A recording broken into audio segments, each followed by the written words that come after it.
ꯃꯤꯠꯌꯦꯡ ꯇꯥꯕꯤꯔꯤꯕ ꯄꯨꯝꯅꯃꯛ ꯄꯨꯒ꯭ꯔꯕ ꯆꯣꯞꯅ ꯑꯍꯥꯟꯕꯃꯛꯇꯗ ꯇꯔꯥꯝꯅ ꯑꯣꯛꯆꯔꯤ ꯉꯁꯤꯁꯨ ꯑꯅꯧꯕ ꯅꯣꯡꯃꯥꯏꯖꯤꯡ ꯅꯨꯃꯤꯠ ꯑꯃ ꯂꯥꯛꯄꯒ ꯂꯣꯏꯅꯅ ꯃꯌꯥꯝꯅ ꯍꯪꯕꯤꯔꯛꯈꯤꯕ ꯋꯥꯍꯪꯁꯤꯡ ꯑꯃꯗꯤ ꯏꯕꯤꯔꯛꯄ ꯀꯃꯦꯟꯠꯁꯤꯡꯗꯨꯒ ꯚꯤꯗꯤꯑꯣ ꯑꯗꯨ ꯄꯨꯗꯨꯅ ꯂꯥꯛꯆꯔꯤ ꯉꯁꯤꯒꯤ ꯚꯤꯗꯤꯑꯣ ꯑꯁꯤ ꯃꯤꯠꯌꯦꯡ ꯇꯥꯕꯤꯔꯤꯕꯁꯤꯡꯅ ꯚꯤꯗꯤꯑꯣ ꯑꯁꯤꯕꯨ ꯂꯥꯏꯛ ꯇꯧꯁꯤꯟꯕꯤꯔꯝꯃꯨ ꯑꯃꯗꯤ ꯁꯦꯌꯔ ꯇꯧꯕꯤꯔꯝꯃꯨ ꯆꯦꯅꯦꯜ ꯑꯁꯤꯕꯨ ꯁꯕꯁꯀ꯭ꯔꯥꯏꯕ ꯇꯧꯗ꯭ꯔꯤꯕꯁꯤꯡꯅꯁꯨ ꯆꯦꯅꯦꯜ ꯑꯁꯤꯕꯨ ꯁꯕꯁꯀ꯭ꯔꯥꯏꯕ ꯇꯧꯁꯤꯟꯕꯤꯔꯝꯃꯨ ꯃꯁꯤꯒꯤ ꯚꯤꯗꯤꯑꯣ ꯑꯁꯤ ꯃꯇꯥꯡ ꯑꯁꯤꯗ ꯍꯧꯖꯔꯤꯕ ꯚꯤꯗꯤꯑꯣ ꯑꯁꯤꯕꯨ ꯂꯣꯏꯕ ꯐꯥꯎꯕꯇꯪ ꯃꯤꯠꯌꯦꯡ ꯇꯥꯕꯤꯌꯨ ꯉꯁꯤ ꯑꯍꯥꯟꯕꯗ ꯂꯧꯈꯠꯆꯔꯤꯕ ꯀꯃꯦꯟꯠ ꯑꯁꯤꯅ ꯂꯥꯡꯂꯦꯟ ꯆꯅꯨꯅ ꯇꯧꯕꯤꯔꯛꯄꯅꯤ bro gaming laptop under 50K अमता हाइबिरो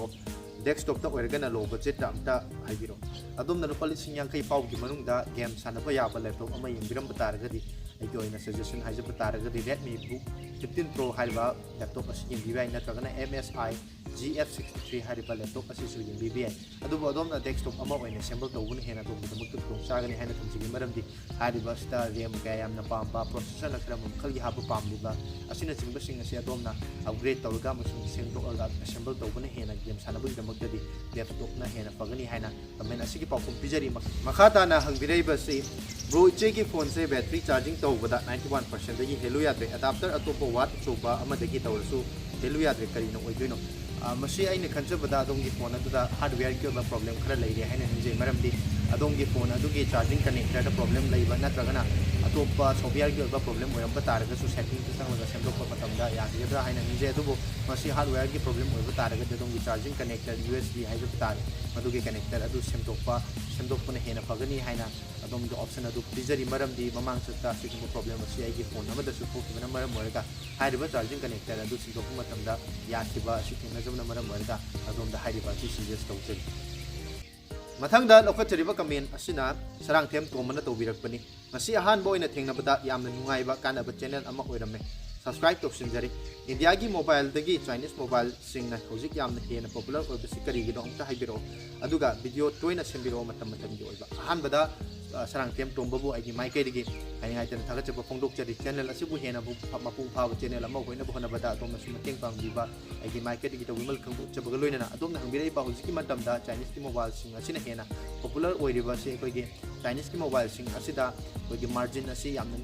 लिकना थंबा हाइजबा तारे प्रॉफिट मार्जिन असी मरम अदुना हाइरिबा फोन सिंग असी की प्राइस असी खरा होंगबना मरम ओइरगा अदोमना पांबिरिबा स्पेसिफिकेशन सिंग अदु हाइरिबा फोन अदुदा यावबा अदुगा इंडिया की मोबाइल गुंबा लाभा गुंबा माइक्रोमैक्स गुंबा कंपनी सिंग असिना सॉफ्टवेयर गुंबगी अपडेट असी मतम चाना पीदबा अमदि मतम गो चानरबा फीचर सिंग यावबा मोबाइल फोन सिंग लॉन्च तौदबना मरम ओइरगा चाइनीज की मोबाइल सिंग असिना हुजिका मार्केट इंडिया की मार्केट डोमिनेट तौरिबनी अमसु मयामना हेना पाइनरिबनी हाइना अदोमगी कमेंट असिगी पाउकुम पिजरी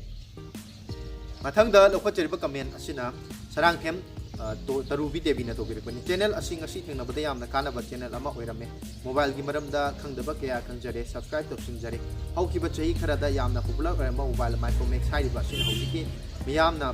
पाइनबगी चांग यामना नेमलिबसि कंपनी करी फिबम ओइबगिनो अमुक्ता हाइबिरो अहान मक्तदा सरांगथेम तरुबी सुआइगी माइकेदगी हानि हान थागचबा फोंदोकचरी लोइनना अदोमना हंबिरैबा सिसु ममांगदा बिजगिबा परफॉर्मेंस सिगा अदुम माने हाइजबा तारे मरमदि माइक्रोमैक्स हाइरिबा कंपनी असि मतम खरगी ममांगदा यामना फजना मखल मखा क्यागी बजेट रेंज खुदिमक्ता मोबाइल सिंग लॉन्च तौरमी अमसुंग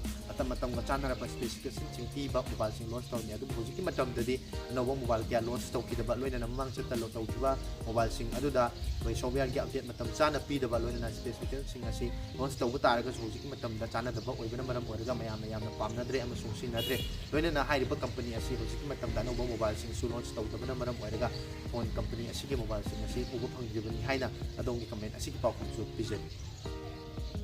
मथंगदा लौखचरिबा कमेंट असिना इबेचा देवी ने तौबिरकपनी सब्सक्राइब तौसिनजरे ngasi थेंगनबदा अदो bro Oppo Vivo ani asida marakta 17000 na leiba yaba camera khara faba amta suggest tobiro ahan mamakta adom bu saka jama phungdok tari channel asibu subscribe tausindiba amadi support tobibagi damakta aduga loinana adomna lupa lising 3 na manungda leiba yaba Oppo natraga Vivo gi phone biramba taragadi aigi oiba suggestion amakha khaijau haiba taragadi Vivo T1 5G hariba phone asi leibi yai adubu Vivo natraga Oppo gumba phone sing asi leiba gi phota adomna atoppa haiba price range sida atoppa phone sing company sing oiba phone leibi bani hena specification sing यावबा अमसुंग कानबा अमसुंग सिनबदा नुंगाइबा phone खंबिगनी हाइदुनासु अदोमदा suggest तौजरी मथंगदा लौखचरिबा कमेंट असिना प्रिया सरांगथेमना तौबिरकपनी चैनल असि ngasi खक्ता थेंगने येंगबा कानबा चैनल अमा ओइरमे यारिगै वीडियो टोइना थागतबिरो आइसु सब्सक्राइब तौसिनजरे अदुगा 15000 ना लैबा याबा फोन अमता हाइबिरो अहान वक्तदा अदोम बसु चैनल असिबु सब्सक्राइब तो सिनबिबगी दमक्तसु थागचब फोंदोक्चरी लोइनना अदोमना हंबिरैबा लुपा लिसिंग 35 फाउगी मनुंगदा लैबा फोन अमतंग हाइजा हाइबा तारगदि हुजिकी मतमदसु Samsung Galaxy F23 हारिबा फोन असि कैमरा गी दमक्तसु यामनो फबा दुगा हारिबा फोन असि यावलिबा Snapdragon 750 हारिबा प्रोसेसर असिसु ख्वाइदगी फबा प्रोसेसर ओइबना मरम ओइरगा Samsung Galaxy F23 हाइबसे दोंगी दमक्ता सजेस्ट तौजरी मथंगदा लखचरिबा कमेंट असिना दा अबुंगना तौबिरकपनि ब्रो होजिकान फोन अनौबा सिंगसे क्वाड कैमरा ओइरक्त्रे पाकना करिगिनो triple camera ngakta oina lae adom haibirebe yamna chumna wafam ni hojiki matamda phone sing ase koi triple camera gumba ta oina lae masi amarom da triple camera oina lae haiduna su adom chingnabiru no amasung amasda nungai taba tobiru no maram di hana marketing gimmick oina 2 megapixel ki camera ani hapchalada quad camera oyamba taraga su sinaba matamda mesu thoidokna magi function su leitaba aduga marketing gi damakta oina hapchanba camera oibana maram orga function si leitabana camera sing ase hojiki matamda lauthokna ikogi telephoto lens ultra wide amasung main camera na thingba ahum khutang hapaga ya phone sing ase launch tawre amasung hairiba camera ahum khok oiba taraga su sinaba matamda adumki matik adongi daily sinaba matamda adumak sinaba yaba camera soidana makti oigani agi iPhone gumba aduga Samsung gumba phone sing da camera ani khatang piba taraga su adumak afaba quality gi camera photo photo ngamba amasung mamakal camera sing oiri haina adongi kamera sigi pawkhom su bijay mathangda lokhacherba comment asina all rounder niras na tobirakpani bro Oppo F21 5G se leige khali pai patte haibado amutang haibiramo adomna hangbiraiba F21 5G hariba phone asi mamal asige yengna matamda phone asi yawalba processor asi chanadi haina ninjay maramdi hariba phone asi yawalba Snapdragon 695 hariba processor asi polishing kunni makhada leiba phone singda phangba processor amasu oiri maram aduna adomnya polishing kun legina kun manga haijaba tare budget range asi da do appa phone ama leina bigda mukti yengiram taragadi ai ko oina suggest tawju haijaba taragadi Realme GT Neo 3T hariba phone asi oina yengbibana adongi damakta ba comments ta su amasung camera gi matang da su kimakta hena phaba phone ama oigani haina suggest tawjari mathangda lokhachariba comment asina chongba sarang temna tobirakpani 20k na Oppo Vivo hariba phone ani si leibada karamba hena camera overall oina yengbada karamba leibana fagani amta haibiro aduga marupki Sunday gi wahang paphum gi video ase time fix tawraga live phone in program oina amasung comment oina sandokpagi khudong saba leigadra amta haibiro leiragadi yamna nungai gadra khanjai tawdaba yadi haibadi nachadi ahan bada dom hangbireba lupa lising kun fawgi manungda Oppo na tragna Vivo hariba company ani si khakki oiba aba phone ama kakhangka chu haijaba targadi mamang su oina panjakiba akogi Vivo T1 5G hariba phone asi oina leibina indibana hena pagani adu adongi budget range aduna lupa lising kun fawgi da leiba targadi atopa company gi afaba phone sing yengbibana hena adongi damakti hena pagada hena ningjai loina adongi makhata na hangbireba ege Sunday gi comment asi live kumba oina tawraga sandokpagi khudong saba asi hujik matam khragi oina di masi khudong sada bu kharadang leijari matam khragi matungda soidana maki masi su tawbu ngamna bu honajage haiduna adongi comment asi ki pakhum pijaba loina adong su thagachaba phangdoksari mathangda lokhachariba comment asina melai kha haina ibirame channel asi aigi ngasi khakta thinajin yamna kanaba channel ama oirame subscribe tawsinjari ai hujik paiba phone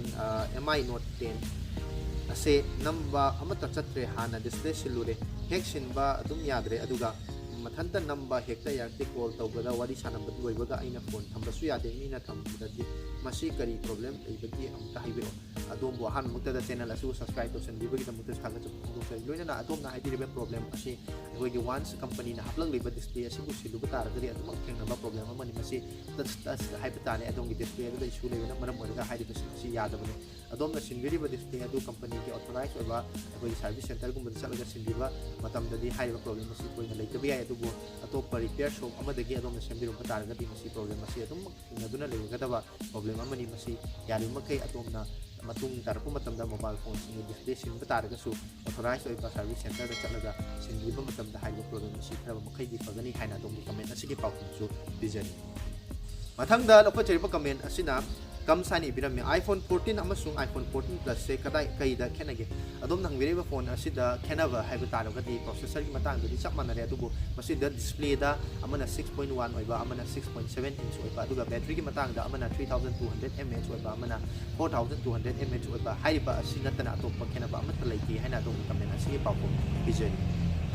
mathangda lokachariba comment asina LK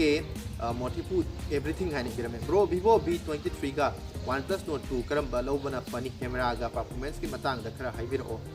ngaijaram ge next Sunday adom na hangbireba Vivo V23 amsung OnePlus Nord 2 hariba phone ani asi tangdamna duna yengom taragadi OnePlus Nord 2 hariba phone asina camera da performance akudi makta soina ki khengani adubo aibu suggestion tawjo haijaba taragadi matam khada ngaibiraga OnePlus Nord 3 hariba phone asi chaliba November natragana December thada soidana ki launch tawragada phone ama oibana hariba phone adu ngaibiraga leibana hena kudong chagani haina adom ni comment asigi pakhum so pijari Masini ngasigi mayam na hangbirak ki bawang sing amadi ibirak pa comment sing do video sumu miyang tabiri ba channel asida comment do birak ki pa mayam puna magpusu ay mic kay digahay ngalitan tanga sa bapong doktori nung dasu adom na mobile phone si matang da technology ka marili na bawang sing kung balay ba targa su ngasigi video ki comment section da sing soy ibiram amadi channel asida pibining ba suggestion lay ga su ngasigi video ki comment section da sing soy ibiram mayam na ibirak ko hang sing amadi hangbirak pa comment sing do na mayam na pibirak pa suggestion da no video mapunon laksagi ngasig do na di video si matang asida lo sinjari tungda video amada amuk hengana si mata madu khawgi na magtari na puna magtigi kay nabagyan Usually.